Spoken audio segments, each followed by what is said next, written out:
लड़की हम तुम्हें दवा दें, बिहार से ले आए, बिहार में 20-25 हजार रुपए मिल जाती है। लड़कियां 20 से 25 हजार रुपए में मिल जाती हैं। ये बात उत्तराखंड सरकार में मंत्री रेखा आर्या के पति गिरधारी लाल साहू ने एक पब्लिक कार्यक्रम में बोली। बहुत आसान है लड़कियों की कीमत लगा देना।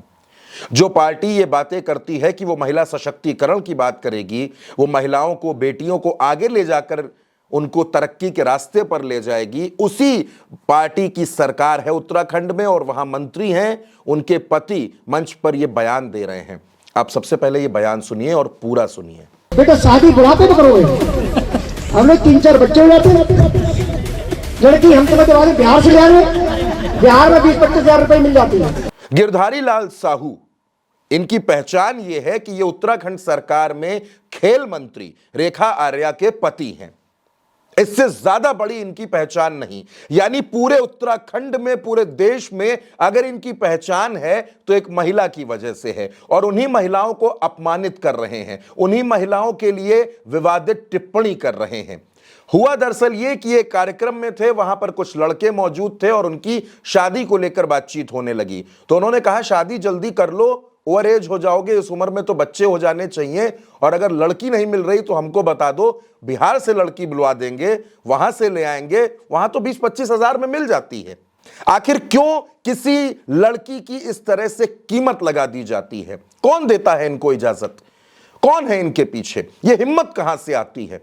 बेटी बचाओ बेटी पढ़ाओ के सिर्फ ढोल बजाए जाते हैं, नगाड़ा बजाया जाता है, शहनाई बजा दी जाती है कि हम बेटियों के सम्मान की रक्षा करते हैं। बेटियों के सम्मान में भाजपा मैदान में ये नारे आपने खूब सुने होंगे, लेकिन क्या भारतीय जनता पार्टी के नेता, क्या भारतीय जनता पार्टी का आला कमान ऐसे बेशर्म लोगों पर, ऐसे स्तरहीन लोगों पर कोई कार्रवाई करेगा? आज हल्ला हंगामा मचा हुआ है।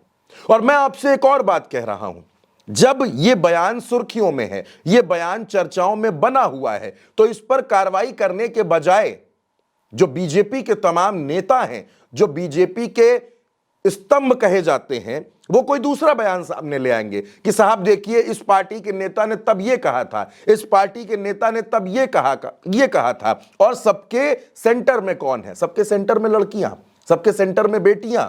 बेटियां इतनी आसान है क्या कि आप उन पर कोई भी कमेंट कर दीजिए, किसी भी तरीके की टिप्पणी कर दीजिए, उनकी तुलना कहीं से भी कर दीजिए, और फिर आप ये ढोल बजाइए कि हम बेटियों के लिए ये काम कर रहे हैं, ये काम कर रहे हैं। क्या रेखा आर्या अपने पति से ये सवाल पूछेंगी कि तुम्हारी हिम्मत कैसे हुई ऐसी बेशर्म टिप्पणी करने की? क्या गिरधारी लाल साहू अपनी पत्नी रेखा आर्या से नजरें मिला पाएंगे? क्या गिरधारी लाल साहू अपने घर की, अपने परिवार की, अपने खानदान की बेटियों से नजरें मिला पाएंगे? है इतनी शर्म उनकी आंखों में? और अगर उनके घर में बेटियां हैं तो ऐसी घटिया सोच जन्म कहां से लेती है? दोस्तों, हमारा काम आपको खबर बताना है। जो खबर आती है हम आपको वो बताते हैं, जो घटनाएं घटती हैं वो हम आपको बताते हैं, दिखाते हैं। यह हमारी जिम्मेदारी है। लेकिन जब ऐसी बेशर्म टिप्पणियां होती हैं, जब ऐसी अपमानजनक बातें बेटियों के बारे में कही जाती हैं, तो जाहिर तौर पर हमें भी गुस्सा आता है। हमें भी लगता है कि आखिर कौन इनको मंच देता है, कौन ऐसे लोगों को माइक देता है? ऐसे लोगों का तो सामाजिक बहिष्कार होना चाहिए। क्यों लोग बैठकर इनको सुनते हैं? क्यों इनकी बातें सुनी जाए? ये जो बेशर्म टिप्पणियां कर रहे हैं, इनकी बात क्यों सुनी जाए? रेखा आर्या ताकतवर मंत्री हैं उत्तराखंड सरकार की, लिख कर दें, अपने पति के खिलाफ कार्रवाई करवाएं और कहें कि मेरे पति ने बेशर्म टिप्पणी की है, इसके लिए माफी नहीं होनी चाहिए। खड़ी हूं अपने पति के खिलाफ। अगर वो महिलाओं की इज्जत करती हैं, बेटियों की इज्जत करती हैं, अब ये मत कहिएगा, ये सफाई मत दीजिएगा कि बयान को तोड़ मरोड़ कर पेश किया गया।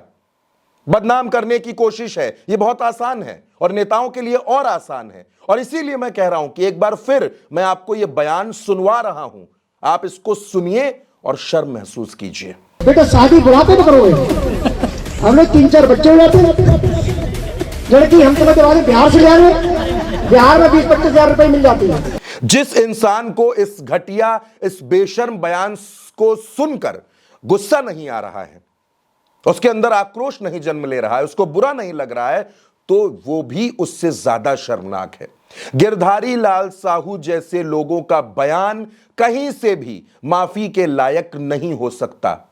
कहीं से भी माफी के लायक नहीं है और ऐसे लोगों को माफी मिलनी भी नहीं चाहिए। दोस्तों, आप इस पर क्या सोचते हैं? आप अपनी राय कमेंट बॉक्स में हमें जरूर बताइएगा और चैनल को सब्सक्राइब जरूर कीजिएगा। नमस्कार।